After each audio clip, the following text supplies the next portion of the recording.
Hi friends, welcome to ಗೊಂಬೆ ನಾಡಿನ ಕೈರುಚಿ. ಇವತ್ತು ನಾನು ನಿಮಗೆ ನಾಟಿ ಕೋಳಿ ಹಾಕಿ ಗ್ರೇವಿ ಮಾಡೋದನ್ನ ತೋರಿಸ್ತಾ ಇದ್ದೀನಿ. ಕಾರ್ತಿಕ್ ಮಾಸ ಮುಗ್ದಿದೆ, ಇನ್ಯಾಕೆ ತಡ, ನಾಳೆನೇ 1 kg ಕೋಳಿ ತೊಗೊಂಡು ಬನ್ನಿ. ಫ್ರೆಶ್ ಆಗಿ ಈ ರೀತಿ ಮಸಾಲೆ ಎಲ್ಲ ಹುರಿದು ಪುಡಿ ಮಾಡಿ ಗ್ರೇವಿ ಮಾಡಿಕೊಂಡು ಜೊತೆ ಮುದ್ದೆ ಇಟ್ಕೊಂಡು ತಿಂತಾ ಇದ್ರೆ ಆಹಾ ಎಷ್ಟು ಚೆನ್ನಾಗಿರುತ್ತೆ ಗೊತ್ತಾ. ಬನ್ನಿ ಹೇಗೆ ಮಾಡೋದಂತ ನೋಡೋಣ. ಕುಕ್ಕರ್ ಇಟ್ಕೊಂಡಿದ್ದೀನಿ. ಕುಕ್ಕರಲ್ಲಿ 4ರಿಂದ 5 ಸ್ಪೂನ್ ಎಣ್ಣೆ ಹಾಕ್ಕೊಳ್ಳೋಣ. ಚಕ್ಕೆ, ಲವಂಗ, ಏಲಕ್ಕಿ, 1-2 ಬಿರಿಯಾನಿ ಎಲೆ, 2 ಈರುಳ್ಳಿನ ಸಣ್ಣಕ್ಕೆ ಉದ್ದಕ್ಕೆ ಹಚ್ಕೊಂಡಿದ್ದೀನಿ. ಈರುಳ್ಳಿ ಎಲ್ಲ ಕೆಂಪಗಾಗೋ ತನಕ ಹುರ್ಕೊಬೇಕು.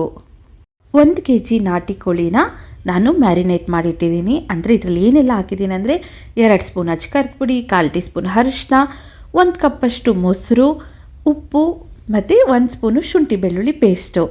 ಈ ಥರ ಯಾಕೆ ಮಾಡಿರ್ತೀವಿ ಅಂದರೆ ಚಿಕನ್ನು ಸಾಫ್ಟಾಗಿರುತ್ತೆ ನೋಡಿ, ಈ ಥರ ಜ್ಯೂಸಿಯಾಗಿರುತ್ತೆ. ನಾಟಿ ಕೋಳಿನ ಯಾವಾಗಲೂ ಈ ಥರ ಚಿಕ್ಕ ಪೀಸಾಗಿ ಓಡಿಸ್ಕೊಂಬರ್ಬೇಕು. 1-2 ಅವರ್ ಆದರೂ ಚಿಕನ್ನ ಚೆನ್ನಾಗಿ ಈ ರೀತಿ ಮ್ಯಾರಿನೇಟ್ ಮಾಡಿ ಇಟ್ಟರೆ ನಿಮಗೆ ಬೇಗ ಬೇಯುತ್ತೆ ಕೂಡ.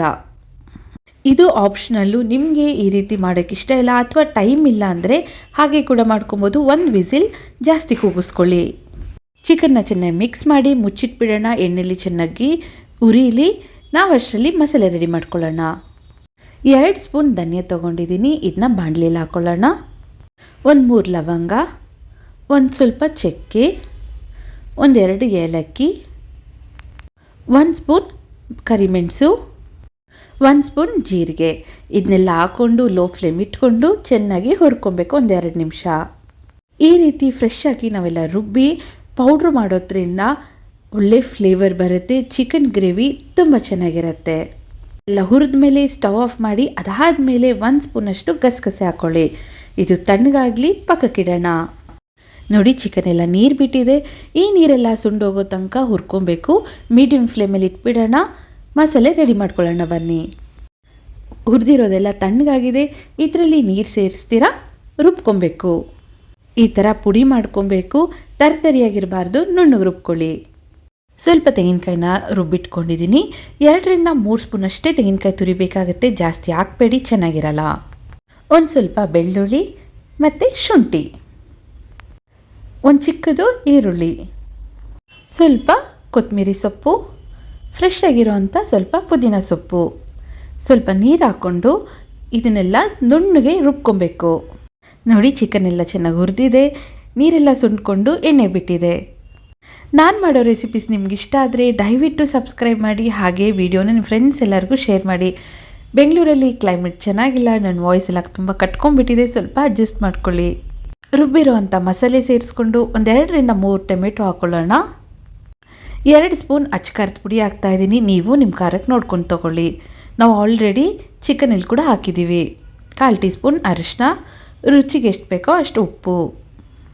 ಇದನ್ನೆಲ್ಲ ಚೆನ್ನಾಗಿ ಮಿಕ್ಸ್ ಮಾಡಿ ಮುಚ್ಚಿಡಬೇಕು. 5 ನಿಮಿಷನಾದರೂ ಮಸಾಲೆ ಎಲ್ಲ ಎಣ್ಣೆಯಲ್ಲಿ ಉರಿಬೇಕು. ನೋಡಿ ಮಸಾಲೆ ಎಲ್ಲ ಚೆನ್ನಾಗಿ ಹುರಿದು ಎಣ್ಣೆ ಬಿಟ್ಟಿದೆ. ಇವಾಗ ಪುಡಿ ಮಾಡಿದ್ವಲ್ವ ಮಸಾಲೆ ಪುಡಿನ ಹಾಕ್ಕೊಳ್ಳೋಣ.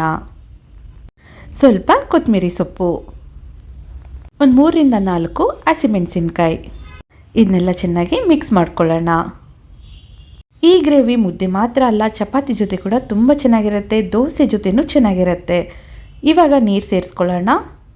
ನೀರು ಸ್ವಲ್ಪ ಜಾಸ್ತಿನೇ ಹಾಕ್ಕೊಳ್ಳಿ, ಯಾಕೆಂದರೆ 5 ವಿಸಿಲ್ ಕೂಗಿಸ್ಕೊಬೇಕು, ಇಲ್ಲಾಂದರೆ ಗ್ರೇವಿ ಸೀದೋಗುತ್ತೆ. ನೀರೇನಾದರೂ ಜಾಸ್ತಿ ಆದರೆ ಆಮೇಲೆ ಐ ಫ್ಲೇಮ್ ಇಟ್ಕೊಂಡು ಸ್ವಲ್ಪ ಗಟ್ಟಿಗೆ ಮಾಡ್ಕೊಳ್ಳೋಣ. ಈಗ ಇದನ್ನ ಮುಚ್ಚಿಟ್ಟು 5 ವಿಸಿಲ್ ಕೂಗಿಸ್ಕೊಳ್ಳೋಣ. 5 ವಿಸಿಲ್ ಕೂಗಿ ಕುಕ್ಕರ್ ತಣ್ಣಗಾಗಿದೆ. ನೋಡಿ ಚಿಕನ್ ಗ್ರೇವಿ ಎಷ್ಟು ಚೆನ್ನಾಗಿ ಕಾಣ್ತಿದೆ, ಎಣ್ಣೆ ಬಿಟ್ಟಿದೆ ಅಂದರೆ ಮಸಾಲೆ ಚಿಕನ್ ಎಲ್ಲ ಚೆನ್ನಾಗಿ ಬೆಂದಿದೆ ಅಂತ ಅರ್ಥ. ನೋಡ್ತಿದ್ರೇ ಬಾಯಲ್ಲಿ ನೀರು ಬರ್ತಿದೆ ಅಲ್ವಾ. ನಾಳೆನೇ ನೀವು ಟ್ರೈ ಮಾಡಿ. ಇವಾಗ ನಾಟಿ ಕೋಳಿ ಗ್ರೇವಿ ರೆಡಿಯಾಗಿದೆ, ಸರ್ವ್ ಮಾಡೋಣ. ನೋಡಿದ್ರಲ್ಲ ಎಷ್ಟು ಈಸಿಯಾಗಿ ನಾಟಿ ಕೋಳಿ ಗ್ರೇವಿ ಮಾಡ್ಬೋದಂತ.